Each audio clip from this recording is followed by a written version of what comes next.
ప్రతిరోజు మనం బైబిల్ చదువుతూ ఉంటున్నాం. కాబట్టి బైబిల్ చదివిన వారు ఈరోజు బైబిల్ ఎత్తి బాగా వెనక దాపుడు ఎంత బాగా చాలగది బైబిల్ ఎట్ట చేయాలి? శ్రమ అయిపోయేది, అవకాశం అయిపోయింది. బైబిల్ చదవాలి. ఇది మన కొరకు లేదా ఎవరి కొరకు నువ్వు కూడా చదవదా అంటే ఇప్పుడు అందరూ దొంగలు దొరికినట్టు అయిపోయింది కదా. ఈసారి నుంచి చదవాలి, దయచేసి చదవాలి. శివకుమార్ చదువుతుంది చేయగలవా? బైబిల్ అయితే పాడడం సరే, అందరూ ఎత్తండి, బైబిల్ ఎత్తండి.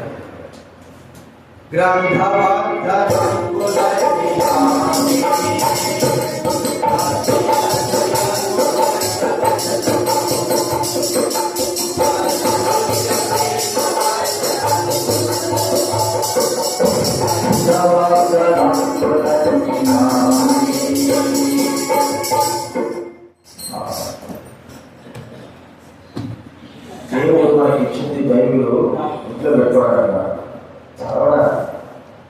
మనకు చదవకపోతే ఎప్పుడు కూడా చదవలేదు.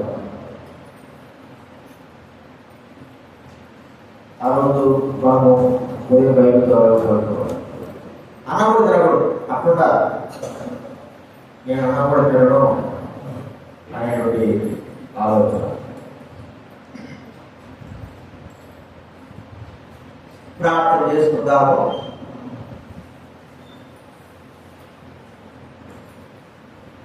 పరలోకమందున తండ్రి, యేసు ప్రభు నామం మీకు కృతజ్ఞతమైన వందనాలు తెలుస్తా ఉన్నాం. ఈరోజు మీ పాదములో ప్రభావ ఆరాధించడానికి, కనపరచడానికి మార్చడంలో మేము వచ్చుంటున్నాం. ప్రభావ ఈ దినమే మాకు, ఈ సమయమే మాకు, గతించేదన మాకు కాదు, గతించడమే మాకు. అయితే మేము ఈ దినాల సజీవులమై ఉన్నాము అంటే కేవలం మీ దయా, మీ వాత్సల్యతను ఒప్పుకున్నాం. అంటే ఆత్మతో సత్యముతో ఆరాధించేవారు కావాలని మీరు శ్రమించిన మాట పట్టించుకుంటారు. ఆత్మతో సత్యముతో ఆరాధించడానికి సహాయం చేయండి ప్రభావం, చూపించండి, జ్ఞానం చేయండి. రావాల్సిన వారందరూ కూడా మీరు త్వరకటి తీసుకురావాల్సిన మనం చూసుకుంటున్నాం. మీ సన్నిధిని కాపులను చూపిస్తాం, జ్ఞానం. పాటల ద్వారా మేము స్తుతించి గర్వపరిచిన, కీర్తన ద్వారా స్తుతించిన, అదే ప్రకారం వాక్యానుసారంగా కూడా మిమ్మల్ని స్తుతించగా గుర్తించవలసిన మనం చేస్తూ రావాల్సిన తీసుకురావాలి. ప్రభావ నిర్లక్ష్యం, భయము, వీధులన్నీ తొలగించిన ఆయన సహాయించు. మీకు కృతజ్ఞతలు తెలుసుకో. యేసు ప్రభువు నామమున ప్రార్థించి అడిగిచున్నాము తండ్రి. దైవ గ్రంథంలో మనం ఇప్పుడు బాగా చదువుతున్నాం. ఆరాధన ఆదికాండం 28వ అధ్యాయం. బైబిల్ ముందు చేయాలి.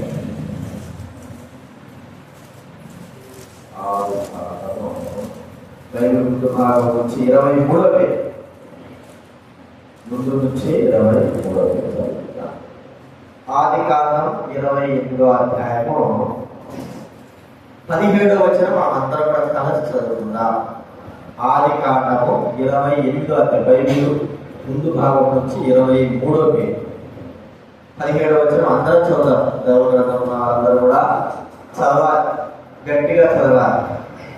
భయపడి ఈ స్థలము ఎంతో భయంకరము, ఇది దేవుడి మందిరమే కానీ వేరొకటి కాదు, పరలోకపు గవిని ఇదే అనుకొనెను. భయపడి ఇది ఎంతో భయంకరం, దేవుడి మందిరమే కానీ. చూడండి 16వ వచనంలో మాట్లాడుతున్నాం. యాకోబు నిద్ర తెలిసి నిశ్చయముగా యెహోవా ఈ స్థలమందున్నాడు అని నాకు తెలియకపోయిననుకొని, దేవుడు ఈ స్థలం, యాకోబు తన అన్న దగ్గర తన తల్లిదండ్రుల నుంచి వెళ్ళిపోతూ మరి ఒక బేతేలు అనే స్థలానికి వస్తే అక్కడ యాకోబు రాత్రి అయిపోయింది, ఇక ప్రయాణం చేయలేడు కాబట్టి ఒక స్థలంలో చూసుకొని, మంచి స్థలం చూసుకొని ఒక రాయి తీసుకొని తన త్వరగా తలదిట్టుగా పెట్టుకొని పడుకున్నాడు. దేవుడు తనకి దర్శనం ఇచ్చినాడు. ఈ దర్శన వృత్తాంతం కూడా రాదు. దేవదూతలు ఏం చేస్తున్నారు? నిచ్చెన వేయబడింది భూలోకానికి పరలోకానికి నుంచి పైన. ఆ నిచ్చెన మీద నుంచి ఏం చేస్తున్నారు? దేవదూతలు ఎక్కుతున్నారు, దిగుతా ఉంటున్నారు. ఆ దర్శనం చూశాడు. ఆ దర్శనం చూసినప్పుడు తాను చెబుతున్న మాట ఏంటంటే, దేవుడు ఈ స్థలం ముందు ఉన్నాడు. కాబట్టి ఇది ఎంతో భయంకరమైన స్థలము. మందిరం దేవుడి మందిరమే కానీ వేరొకటి కాదు. పరలోకపు గవిని అనగా ద్వారం, పరలోకానికి ద్వారం ఇదే అని మాట్లాడాడు. కాబట్టి మనం చూస్తా ఉంటే దేవుడు నివసించే స్థలాలు ఎన్నున్నాయి కదా? 2 భుజము, 1 మన దేహం, 2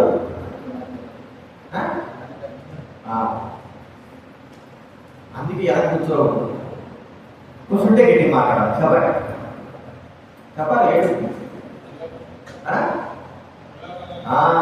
3 స్థలాలు ఉన్నాయి. ఒకటి పరలోకం ఉంటాడు, రెండోది భౌతికంగా కట్టబడినటువంటి దేవుడి స్థలంలో నేను ఈ స్థలంలో నివసిస్తున్నాను. నిర్మాణం చెప్పాడు, నేను మీ మధ్య నివసించాలని నాకు ఒక ప్రత్యక్ష గుడారము కట్టండి. మూడవది ఎక్కడుంటున్నాడు ఆయన? మన హృదయమును ఆయన తన దేవాలయంగా, అంటే శ్రమము ప్రతి చోట ఉంటాడు. కానీ ఆయన ముఖ్యంగా నివసించే స్థలాలు 3: పరలోకం ఒకటి, భూలోకంలో కట్టబడినటువంటి మందిరం ఒకటి, తర్వాత మన హృదయము ఆయనకు ఆలయం. ఈ 3 విషయాలు మనం చూస్తున్నాం. ఇప్పుడు మనం చూస్తామంటే భూలోకంలో ఆయన నివసించాలని కోరుకోవడం అంటే మానవ హృదయంలో, లేకపోతే భౌతిక సంబంధమైనటువంటి దేవాలయంలో నివసిస్తున్నాడు. నాకందరికీ ఎందుకు ఇక్కడికి వచ్చినామంటే దేవుడి సన్నిధి ఇక్కడ ఉంది, దేవుడు నివసిస్తా ఉంటున్నాడు. ఈ సన్నిధి ఎలాంటి సన్నిధిలో ఆయన నివసిస్తున్నాడు అనేది మనం గుర్తుంచుకోవాలి. దేవుడు పరలోకంలో నివసిస్తున్నాడు, అక్కడ పాపమంటూ ఏమి కూడా లేదు. కాబట్టి ఆయన భూలోకంలోకి వచ్చాడు. భూలోకంలో ఆయన ప్రజల ద్వారా తన కొరకై ప్రత్యక్ష గుడారాన్ని దైవ సన్నిధిని ఏర్పాటు చేశాడు. అంత మాత్రమే కాకుండా ఈ కొత్త నిబంధన కాలంలో మన హృదయాన్ని ఆయన దేవాలయంగా చేసుకుని ఉంటున్నాడు, దేవాలయంగా చేసుకుని ఉంటున్నాడు. కాబట్టి గుర్తించుకుందాం, ఇప్పుడు భౌతికంగా కట్టబడిన ఈ దేవాలయంలో ఉన్నాడు అని మనం ఇక్కడికి వచ్చి ఆరాధిస్తున్నాం. ఈ దేవాలయం యొక్క పరిస్థితి ఏమిటి? మన హృదయం యొక్క పరిస్థితి ఏమిటి? ప్రభు నాడు ఆరాధించేవారు చూడండి, మాట ఉంది. యోహాను సువార్త 4వ అధ్యాయం, యోహాను రాసినటువంటి సువార్త బైబిల్ వెనక నుంచి చూడండి, బైబిల్ వెనక నుంచి 83వ పేజీ, బైబిల్ వెనక నుంచి 83వ పేజీ 2 యొక్క ఆరాధనిక స్థలాలను ఇక్కడ మనకు పూర్తి చేయబడతా ఉంది. యోహాను సువార్త 4వ అధ్యాయము 20వ వచనం చదవండి ఎవరైనా. మా పితరులు ఈ పర్వతమందు ఆరాధించిరి గాని ఆరాధింపవలసిన స్థలము ఎక్కడుందండి? ఎక్కడుంది ఆరాధింపవలసిన స్థలము? యెరూషలేములో దేవుని ఆలయం ఉంది. అక్కడికి వెళ్ళి ఆరాధించాలి అని దేవుడు తన సన్నిధిలో, అందుకే సంవత్సరానికి ఒకసారి కావచ్చు, దగ్గర ఉన్న వారు ప్రతిదినము కావచ్చు వచ్చి యెరూషలేములో కట్టబడిన దేవుని ఆలయంలో బలులు అర్పిస్తూ ఆయన ఆరాధిస్తూ ధూపం వేస్తూ ప్రతిదినము ధూపం వేస్తా ఉంటున్నారు. అయితే ప్రభువైన దేవుడు యేసుక్రీస్తు వారు చెప్పిన మరో మాట, అంటే ఆరాధింపవలసిన స్థలము భౌతికంగా కట్టబడిన ఈ దేవాలయం. రెండవ స్థలం ఎక్కడుంది చూడండి, మాట్లాడు ఆయన 24వ వచనం చదవండి ఎవరైనా. దేవుడు ఆత్మ కనుక ఆత్మతోను సత్యముతోను ఆరాధింపవలెను. ఇది ఆత్మతో సత్యముతో ఆరాధించే స్థలం ఎక్కడంటే మన హృదయము కదండి. మొట్టమొదటికి ఆరాధింపవలసిన స్థలము దేవుని ఆలయము, భౌతికంగా కట్టబడినటువంటి దేవాలయం. రెండవదిగా ఆరాధింపవలసిన స్థలము మన హృదయం. పరలోకం అంటే అది ఎప్పుడు ఆరాధింపబడిన స్థలమే. పరలోకం గురించి కాదు, భూలోకం. సరే, భూలోకంలో ఆరాధింపబడిన స్థలం ఎలాగా ఉంది, ఏ స్థితిలో ఉంది, అదే ఆరాధింపబడిన మన హృదయం ఎలా ఉంది ఒకసారి చూసుకుందాం. యోహాను సువార్త 2వ అధ్యాయం. యోహాను సువార్త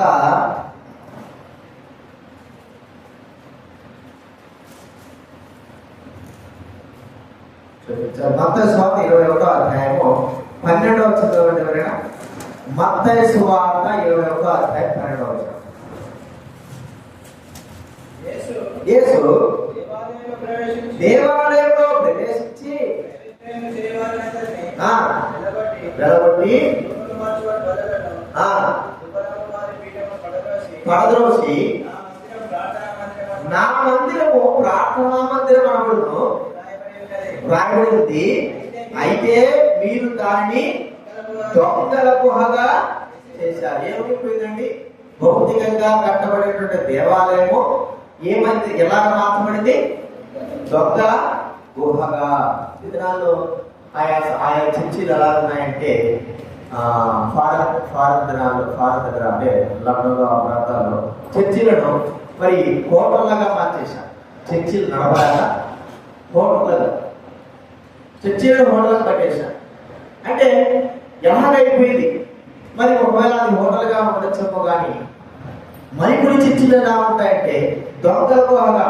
దొంగలు ఎలా ఉంటారో, దొంగల యొక్క స్వభావం ఎలా ఉంటారో అలాగా మందిరాలను మార్చేసిన వారుగా చూసుకుంటున్నాం. అంటే మనం యెరూషలేములో ఆరాధించవలసిన వారు ఏం చేస్తున్నారండి?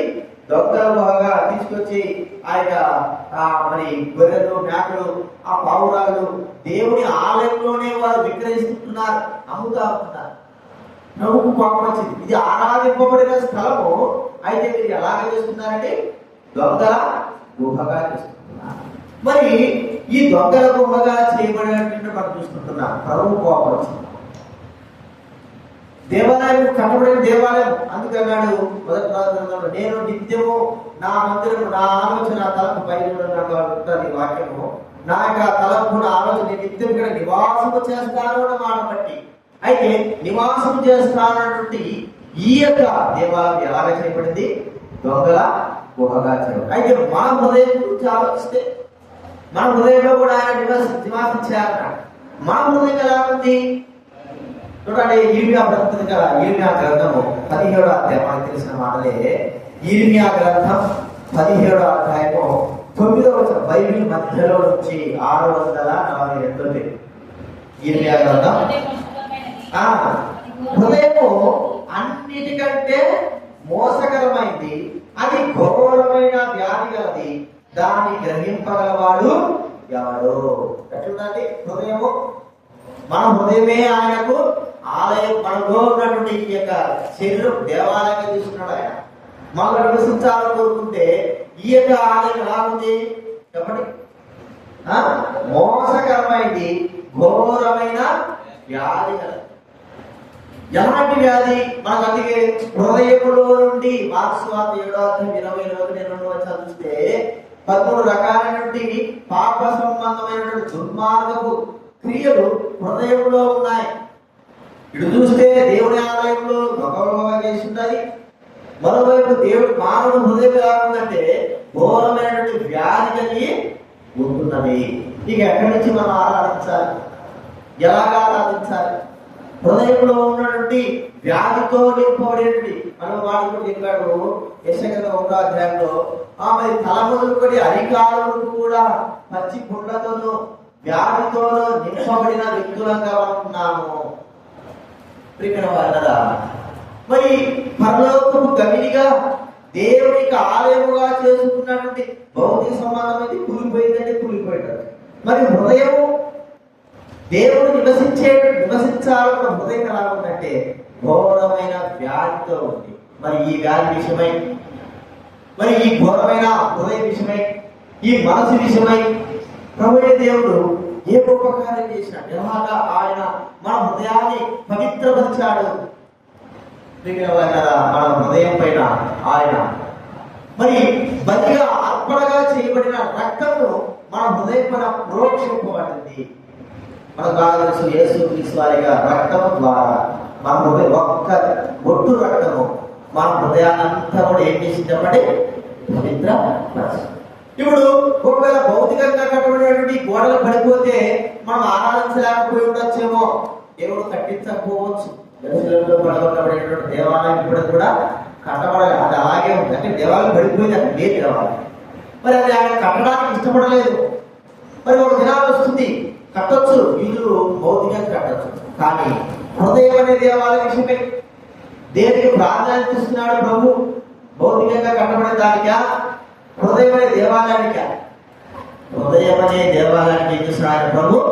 ప్రాధాన్యత ఇస్తున్నాడు. అంటే భౌతికంగా కట్టబడి అలా కట్టుకోవచ్చు, కానీ హృదయం అనే దేవాలయం పడిపోతే అది ఎంతో నష్టానికే కాదు.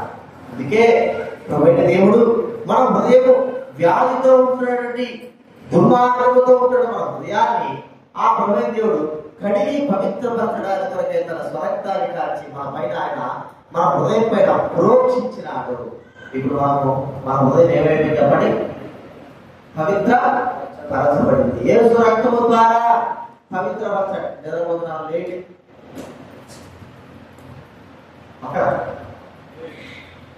చూడండి, ఎక్కడైనా నా వైపు చూస్తే మీకు కదా పవిత్ర పరచబడడం చూస్తుంటాం. మొట్టమొదటి చూస్తా ఉంటే భూమి పైన ఉన్నటువంటి మందిరం ఏమైపోయింది, దొంగ చేయబడింది. భూమి పైన ఉన్నటువంటి మన హృదయం ఏమైపోయింది చెప్పండి, అపవిత్రముతో మోసముతో ఉన్నది. అయితే భూమి మీద ఉన్నటువంటి ఈ యొక్క మందిరాన్ని ఆయన పట్టించుకోలేకపోయినప్పటికీ మన హృదయాన్ని పట్టించుకుంటాడు. ఎందుకంటే ఆత్మతో సత్యముతో ఆరాధించాలి.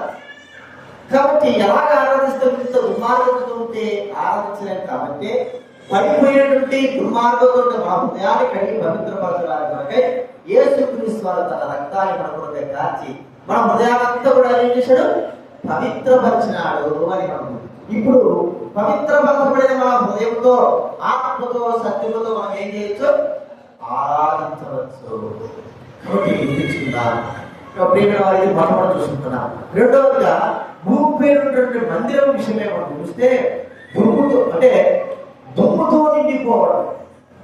మనం చూస్తా ఉంటే మందిరాన్ని మనం ఏం చేస్తాం, రోజు కూడా ఏం చేస్తామో పూజ చేస్తాం కదా, రోజు చూస్తాం. అంటే ఒక్క రోజు 2 రోజులు పట్టించుకోకపోతే మందిరం అంతా ఏమైపోతుంది, బయట ఉన్నటువంటి దుమ్ము అంతా కూడా వచ్చి బూజుతో సహా నిండిపోతుంది. ఇప్పుడు మన మందిరంలో ప్రవేశించిన తర్వాత మనం ఏం చేయాలా, ఆ దుమ్మునంతా కూడా పూజ చేసుకొని అంతా కూడా శుభ్రం చేసుకోవాలి. శుభ్రం చేసేసాములే అంటే సరిపోదు, మరుసటి రోజు అలా ఏమైపోతుంది, ఆ దుమ్మంతా కూడా నిండిపోతుంది. అంటే దేవుడి మందిరము మనం చూస్తే భౌతికంగా కట్టబడిన మందిరము ఒక రోజు కాదు 2 రోజులు కాదు పట్టించుకోకపోతే దుమ్ముతో నిండిపోతారు. మరి మన హృదయం ఎలాగా ఉన్నది, ఎలాంటి దుమ్ముతో ఉన్నదంటే దయ్యములు అనేటువంటి దుమ్ముతో నిండిపోయింది కదండి. దయ్యములు, ఒక దయ్యం పోతే ఎన్ని దయ్యాలు వచ్చాయి చెప్పండి, 7 దయ్యాలు ఒకటి పోయిందంటే హృదయంలో నుంచి. అంటే వాడు పోయింది కదా అనుకుంటే 7 దయ్యాలు వచ్చేసాయి. దుమ్ముతో అనగా అపవిత్రతతో నిండిపోయి ఉన్నది. మనం బాగా చూస్తా ఉంటే మగ్దలేని మరియ గురించి మనం చూస్తే ఆమెలో నుండి ఎన్ని దయ్యాలను దేవుడు తీసేసాడు చెప్పండి, 7 దయ్యాలు సాగించేశాడు. మరి గదరేలు దేశంలో దయ్యం పట్టిన వాడు, సేనా దయ్యం పట్టిన వాడిలో నుంచి ఎన్ని దయ్యాలు తీసేశాడు, 2000 దయ్యాలు తీసేశాడు. అంటే 2000 దయ్యాలు హృదయాల్లో చొచ్చి దుమ్ము ఎలాగైతే మందిరాన్ని అపవిత్రపరుస్తుందో అలాగా దయ్యాలు మన హృదయాలలో చూచి మన జీవితాలంతా అపవిత్రం. అంటే మనం ఆలోచిస్తే దయ్యములు ప్రవేశించడం ద్వారా ఆరాధించడానికి మనం పనిచేయం. ఎందుకంటే దయ్యాలు హృదయాల్లో ఉన్నాయి, జీవితాల్లో ఉన్నాయి. అందుకే మనం చూస్తా ఉంటే సాధారణ హృదయంలో ఉన్నట్టుగా దయ్యాలు నింపబడితే ఇంకెక్కడ నుంచి వస్తారంటే ఆరాధన. ఎన్ని దయాలు, 1 2 100 దయాలు కూడా ఇప్పుడు ఉండిపోయి ఉంటాయి. కానీ ప్రభువైన దేవుడు మన హృదయం యొక్క ఆరాధన, ఒకవేళ మందిరం దుఃఖంతో ఉన్నా కూడా పర్వాలేదు, కానీ ఆయన నివసించాలని కోరుకున్నటువంటి మన హృదయం ఆత్మతో సత్యముతో ఉండాల్సిన హృదయం దయ్యములతో నిండి ఉండడానికి ఆయన ఎంత మాత్రం ఇష్టపడడు. దయ్యాలన్నింటినీ కూడా తొలగించేయాలి. దయ్యాలకు పారదోలాలి. హృదయం ఎందుకంటే ఒక్క దయ్యం ఉంటేనే సార్ మానవుని జీవితం అంతా కూడా నాశనం అయిపోతుంది. ఒకే ఒక దయ్యం. మరి అలాంటి యొక్క హృదయం ఉంటున్నటువంటి మానవ జీవితంలో నుంచి దయ్యాలన్నిటిని కూడా తొలగించాలి. ఎలా తొలగించాలి? ఆయన తన మాట చేత మన హృదయంలో ఉండే దయ్యాలన్నిటిని కూడా తొలగించేసినాడు. ఇప్పుడు దయ్యం పోతే ప్రభువును హృదయపూర్వకంగా ఆరాధించేటువంటి స్థలముగా ఉంటారు. ఎంతసేపు దయ్యం ఉంటే మనం ఏది ఆరాధించినప్పుడు కూడా ఆ ఆరాధన ఆ స్థుతికి ఎవరు చెందుతుంది చెప్పండి? సాతానికే చెందుతుంది. హృదయంలో సాతాను యొక్క దూతలు ఉన్నప్పుడు మనం ఆరాధించేవన్నీ కూడా సాతాను చెందుతాయి. హృదయంలో ఎవరు ఉండాలి? దేవుడు ఉండాలి. సాతాను ఉండకూడదు. ఆ దేవుడు ఉన్నప్పుడు ఆ దేవుడికే ఆరాధన చెందుతుంది. కాబట్టి రెండోది చూస్తా ఉంటే మన మందిరము పొద్దుతో నిండిపోతే మనం గుర్తు చేసుకుంటాం. మన హృదయం దేనితో నిండిపోయిందంటే దయ్యములతో, సకల దుర్మార్గతతో నిండిపోయింటే ప్రభువైన దేవుడు తన మాట చేతనే మనలో దయ్యాలు ప్రభువైన యేసుక్రీస్తు వారు అనేకమైన దయ్యాలు పెట్టిన వారు చెప్తూ వచ్చాడు.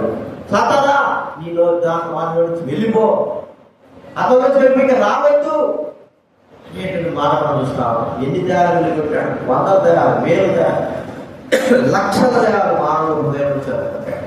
ఆ హృదయాలన్నిటి కూడా ఎందుకు వెళ్ళగొట్టాడంటే ఆ హృదయాలలో ప్రభువు ఉండాలి. ఆ హృదయంలో నుంచి ప్రభువును ఆరాధించాలి. హృదయంలో దయ్యం ఉంటే ఎవరిని ఆరాధిస్తారు? దయ్యం సాతానే ఆరాధిస్తారు. కాబట్టి మన హృదయంలో నుంచి ప్రభువైన దేవుడు వెళ్ళగొట్టినాడు సాతాను యొక్క దూతలను. కాబట్టి ఈ హృదయంలో నుండి ప్రభువుకి ఇప్పుడు ఆనందం రావాలి. ప్రభా నాలో ఉన్నటువంటి దయ్యాలన్నింటినీ కూడా వెళ్ళగొట్టాడు. అది మరో 1 దయ్యాలు, 2 దయ్యాలు, 100 దయ్యాలు, మరి లోక పాప సంబంధమైన దయాలన్నింటినీ కూడా వెళ్ళగొట్టినావు ప్రభా. హృదయం పవిత్రపరిచినావు, మరి కడిగి పవిత్రపరిచినావు. ఇప్పుడు హృదయంలో నుండి ఆరాధన, ఆత్మతో సత్యముతో ఆరాధన అప్పుడే వస్తుంది.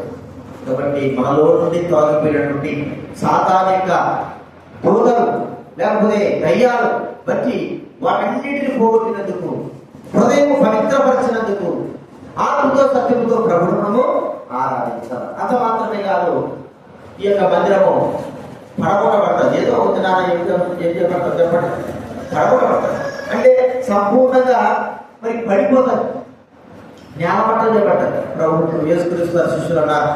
అప్పట్లో యేసుక్రీస్తు ఉన్నప్పుడు దేవాలయం కట్టబడి ఇజ్రాయేల్ ఎంపీ వాళ్ళు కట్టబడించిన దేవాలయం గర్భాంతరాలు తీసుకొచ్చినారు. పెద్ద రాళ్ళు అవి తీస్తే శిష్యులు అన్నారు, ప్రభా ఈ రాళ్ళు చేస్తే పెద్ద పెద్ద అంటే ప్రభు అన్నాడు, ఒక దినం వస్తుంది రాయి మీద రాయి కూడా ఏమి లేకుండా ఏముంటది, ఎక్కడ ఏముండదు, అంతా కూడా పగిలిపోతా చల్లా చేయబడ్డది. బైబిల్ గ్రంథంలో ఉంది. చాలా సార్లు దేవుని ఆలయం పడగొట్టబడింది. ఎదురాయంలో ఉంది. పడగొట్టబడిన రాళ్ళు, కాల్చబడినటువంటి రాళ్ళు చూడండి. నెహెమ్యా గ్రంథం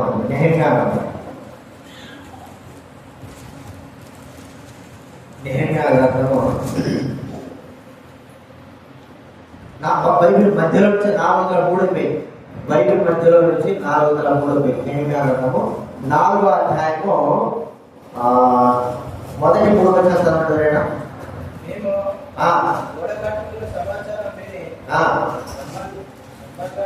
సంపగట్టును మిగుల కోపగించే రౌద్రుడై యూదులను ఎగతాళి చేసి శోభనుడు తట్టు వారి ఇట్లా నేను దుర్భరులైన యూదులు ఏమి చేయరు, బలులర్పించి బలపరుచుకుంటురా, ఒక దినమందే ముగించురా, కాల్చబడిన చెత్తను, కుప్పలుగా పడిన రాళ్లను మరలా బలమైనవిగా చేదురా ఉండి ఒక నక్క ఎగిరినట్టయిన ఆ రాతి కూడా పడిపోను. కాల్చబడిన చెత్త, కుప్పలుగా పడిన రాళ్ళు. దేవుని ఆలయం ఏం చెప్పండి, నెహెమ్యా కాలంలో బబులోను దేశం కాలంలో పడగొట్టబడేశారు. కాల్ చేశాడు, దేవుడి మీద ఆలయాన్ని కూడా కాల్చి పడేశాడు. మరి తర్వాత నెహెమ్యా కట్టాడు. అది యేసుక్రీస్తు వారి కాలంలో కూడా ఉన్నది. యేసుక్రీస్తు వారి కాలంలో చెప్పబడిన మాట, ప్రభువా చూడి ఈ రాళ్ళు ఎంతైతే గొప్ప దేవాలయం ఆలయాలంటే ఆయన అన్నాడు, ఒక దినం వస్తుంది అసలు ఈ రాయి కూడా ఉండదు, ఇక్కడ ఈ రాయి మీద రాయి కూడా ఉండనే ఉండదు, పడగొట్ట పెట్టేస్తుంది అన్నట్టుగా జరిగింది. అంటే భౌతికంగా కట్టబడిన మందిరం ఏమిటి కాబట్టి పరిపూర్ణంగా పడిపోతుంది అంతే కాదు.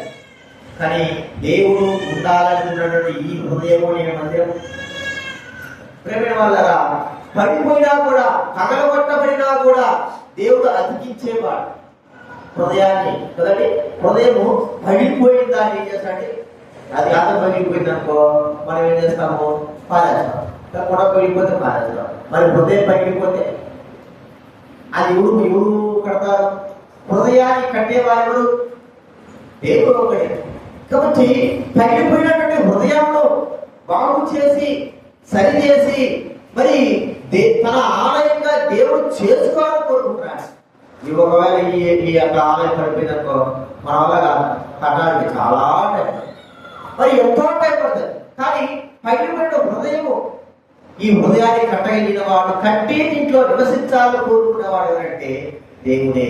ఎంతో మంది జీవితాలు పగిలిపోయిన వారి హృదయాలు, పగిలిపోయిన వారి జీవితాలు అతికించి ఆ హృదయాల్లో ఉండి ఆయన వారి ద్వారా ఆనందను స్వీకరిస్తా ఉంటారు. కాబట్టి గుర్తించుకుందాం, భౌతికంగా కట్టబడిన మందిరం ఏమిటి, ఒక దినాన సంపూర్ణంగా పడిపోతుంది. మరి ఆత్మగా దేవుడు నివసించాలని కోరుకున్న మన హృదయము, మన శరీరం అనేది పగిలిపోయింది. ఇది అలాగే ఉండడానికి వీల్లేదు. ఒకవేళ ఈ భౌతిక కట్టబడిన మందిరం కట్టకపోయినా పర్వాలేదు, కానీ దేవుడు నివసించాలని కోరుకున్న మన హృదయం ఖచ్చితంగా ఏం కావాలి, కట్టబడాలా. కట్టబడితేనే హృదయంలో నుండి ఏమవుతుంది, ఆరాధన. కట్టబడకపోతే దుఃఖం, వేదన కదా వచ్చేది, కట్టబడదు. అందుకే ప్రభు పగిలిపోయిన హృదయాలను ఏం చేస్తున్నాడంటే కట్టి వారి హృదయంలో నుండి ఆరాధనను స్వీకరిస్తా ఉంటున్నాడు. ఎంతో మంది జీవితాలు దేవుడు కట్టినాడు, పగిలిపోయినా వాళ్ళ జీవితాలు, నాశనం అయిపోయినా వాళ్ళ జీవితాలు. వాళ్ళు అనుకున్నారు నా జీవితం అంతా కూడా నాశనం అయిపోయింది, కానీ ప్రభువే కట్టాడు వారి జీవితాన్ని. బైబిల్ బాగా తెలుసు, ఎంతో మంది మరి పాపంతో వారు పతనం అయిపోయినారు, పడిపోయినారు, నాశనం అయిపోయినారు.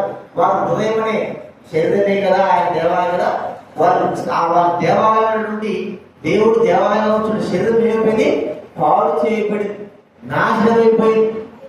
అలాంటి దేవాలయం బాగుపడుతుందా, పవిత్రపరచబడుతుంది అంటే ప్రభు పవిత్రపరిచిన తర్వాత ఎవడు కూడా అపవిత్రంగా చేయగలిగిన వాడు చెప్పండి. ప్రభువే పవిత్రపరిచాడు. మన హృదయ పాపంతో, విచారంతో మన జీవితం పాడైపోయిందనుకోండి, దాన్ని పవిత్రపరిచేవాడు ఎవడు? లోకమంతా కూడా అపవిత్రంగా చెప్తుంది, కానీ దేవుడు మాత్రం మనల్ని పవిత్ర పరిచేవాడు. ఆయన పవిత్రపరిస్తే ఎవరు కూడా ధైర్యం లేదని అపవిత్రం చెప్పడానికి వీలేదు. పగిలిపోయిన మన హృదయాలను, పగిలిపోయిన మన జీవితాలను ఆయన ఇచ్చి, ఆయన పవిత్రపరిచి మనలో వల్ల ఆయన ఆరాధన కోరుకుంటున్నాడు. కాబట్టి ఈ హృదయానికి ఎంత విలువిస్తున్నాడో ఒకసారి గుర్తించాలి. ఆయన నివసించాలని కోరుకున్నటువంటి మన హృదయం అనేటువంటి శరీరం, హృదయంలో ఉన్న శరీరంలో హృదయము అని మనం చూసుకుంటున్నాం. ఈ మూడవ మనం చూసుకుంటున్నాం. నాలుగో మనం చూస్తా ఉంటే మరి ఆయన మందిరంలో మరి కాదు, కానీ మనలో ఆయన నివాసం. ఎల్లప్పుడూ మనలో ఆయన ఏం చేయాలనుకున్నాడు, నివాసం. ఇక్కడ ఎల్లప్పుడూ నివాసం ఉంటారని చెప్పిన ప్రభు ఎల్లప్పుడూ నివాసం ఉండడానికి ఇది యోగ్యమైంది కాదు. ఎల్లప్పుడు ఏమన్నాడు చూడండి,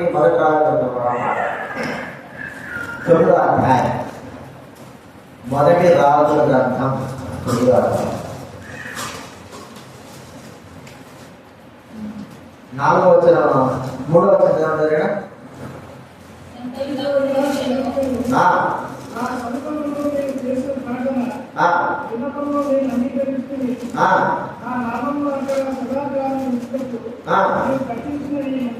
నేను కట్టించిన పరిశుద్ధపరిచి ఉన్నాను. నా దృష్టియు నా మనసులో ఎల్లప్పుడూ చూడండి మాట ఉంది. 2వ దినవృత్తాంతాలు 7వ అధ్యాయం 16వ చదవండి. 2వ దినవృత్తాంతాలు 7వ అధ్యాయం 16వ బైబిల్ మధ్యలో నుంచి 365. నా పేరు ఈ మందిరంలో నిత్యం ఉన్నట్టుగా నేను దాన్ని కోరుకొని పరిశుద్ధపరచదని నా దృష్టి నా మనసు నిత్యము దాని మీద నిత్యము నేను దాన్ని కోరుకొని పరిశుద్ధపరచదు. ఏ మందిరం అది? సొలొమోను కట్టినటువంటి దేవాలయం, బంగారంతో కట్టిన దేవాలయం. అయితే ఆ బంగారంతో కట్టిన దేవాలయం ఏమైపోయింది చెప్పండి? రూపురేఖ లేకుండా పడగొట్టబడింది. అసలుగే లేదు, ఇప్పుడు అసలుగే లేదు. మరి ఎల్లప్పుడూ ఉంటాను కదా.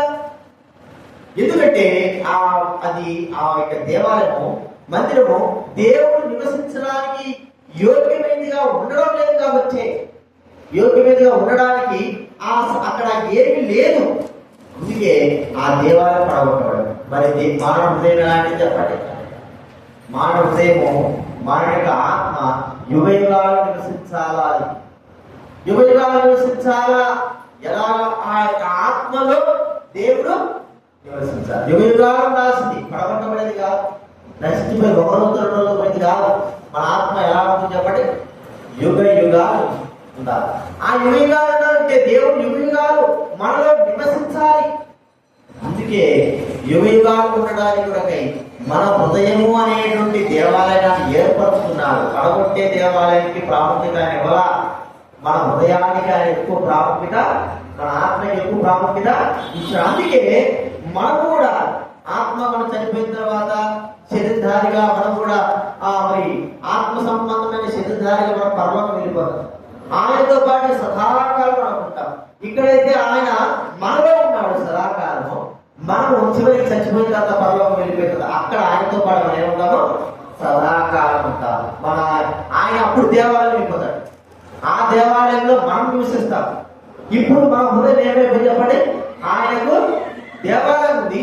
ఇప్పుడు ఇక్కడ నివసించాలని కోరుకున్నాడు. మనం చచ్చిపోయేంత వరకు, మనం చచ్చిపోయిన తర్వాత మన ఆత్మ, మన శరీరంతో, ఆత్మ సంబంధ శరీరంతో మనం కూడా దేవుని ఆలయమైనటువంటి ఆ ప్రభు దగ్గర ఆ పరలోకం యుగయుగాలు జీవిస్తాం. కాబట్టి అందుకే ఆయన ఆత్మతో సత్యంతో ఆరాధించవలసిన ప్రభువు మనం ఆరాధిస్తాం. ప్రభు, నా హృదయం ఈ కొద్ది దినాలు ఉండడానికే నువ్వు ఇష్టపడ్డావు. తిరిగి నన్ను పరలోకంలో యుగయుగాలు ఉండడానికి కొరకై, నీతో పాటు ఆరాధించడానికి కొరకై, మరి నిన్ను ఆరాధించడానికి కొరకై, నిన్ను మహిమపరచడానికి కొరకై నా హృదయం నన్నంతా కూడా నీ దేవాలయంలో చేర్చడానికి ఇష్టపడ్డాను. కాబట్టి ప్రియమైన వారా, మన హృదయము ఎంత ప్రాముఖ్యమైందో, మన శరీరం ఎంత ప్రాముఖ్యమైందో, ఆయన ఉండి ఆరాధింపబడడానికి స్థలముగా ఏర్పరచుకున్నాడు మన హృదయాన్ని, మన శరీరాన్ని. కాబట్టి పవిత్రపరిచాడు, రక్తంతో కడిగాడు, మనల్ని జీవించాడు, మరి పగిలిపోయిన హృదయానికి అతికించాడు. మరి ప్రియమైన వారు మనల్ని మరి పవిత్రుడుగా చేశాడు.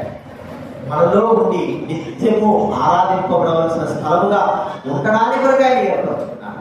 కాబట్టి హృదయంలో మనం ప్రభుని ఆరాధిద్దాం. అలా